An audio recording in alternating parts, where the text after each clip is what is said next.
పగడాల ప్రవీణ్ గారు అంటారు ఒక మాట, తల్లిదండ్రులు కుమార్తెలను ప్రేమిస్తే ఆ కుమార్తెలు ఎవ్వరి ప్రేమలో పడరట. ఆ తండ్రి దగ్గర తల్లి దగ్గర ప్రేమ దొరికితే వాళ్ళు ఇంకొక ప్రేమ కోసం పరిగెత్తాల్సిన అవసరం ఏముంది? ఇంకొక స్నేహం కొరకు పరిగెత్తాల్సిన అవసరం ఏముంది? నాకు జంట ఎక్కడ దొరికిద్దా, జత ఎక్కడ దొరికిద్దా, ఇంకో జంట కోసం వెతకాల్సిన అవసరం ఏముంది? కావలసినంత ప్రేమ అమ్మ దగ్గర దొరికింది, కావలసినంత ప్రేమ నాన్న దగ్గర దొరికింది.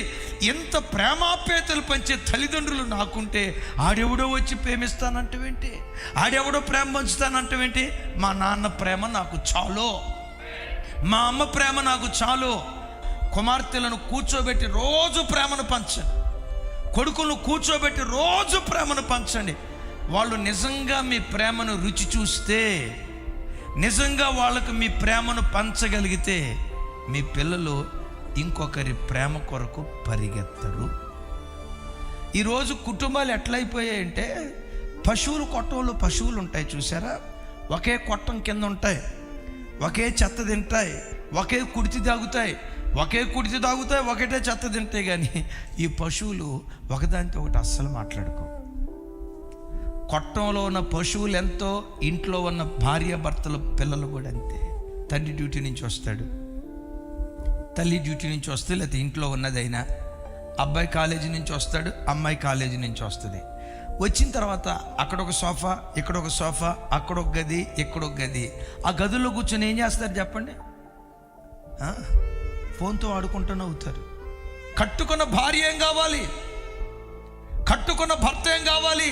నా భర్త సాయంత్రం ఇంటికి వస్తాడు, ఆయన ప్రేమను పొందుకోవాలి, దగ్గర కూర్చోవాలి, మా నాన్న ఇంట్లో ఉంటాడు, అమ్మా నాన్నల పక్కన కూర్చోవాలని రోజంతా ఎదురు చూసి పిల్లలు ఇంటికి వస్తే, ఆ ఫోన్ నీ కొడుకైతే నీ కొడుకేం కావాలి?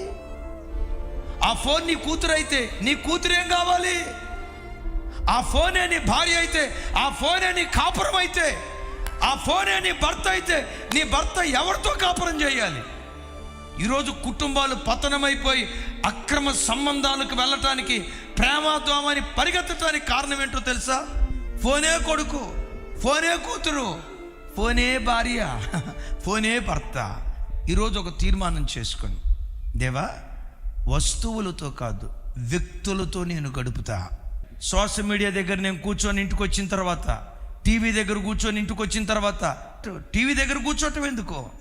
నా కడుపును పుట్టిన నా బిడ్డ ఉన్నాడు, నా బిడ్డతో గడుపుతా, నా కూతురుతో గడుపుతా, నా భార్యతో గడుపుతానని ప్రేమ ఆప్యాయతలకు నిలయమైన కుటుంబాలుగా మన కుటుంబాలను దేవుడు స్థిరపరచునుగాక.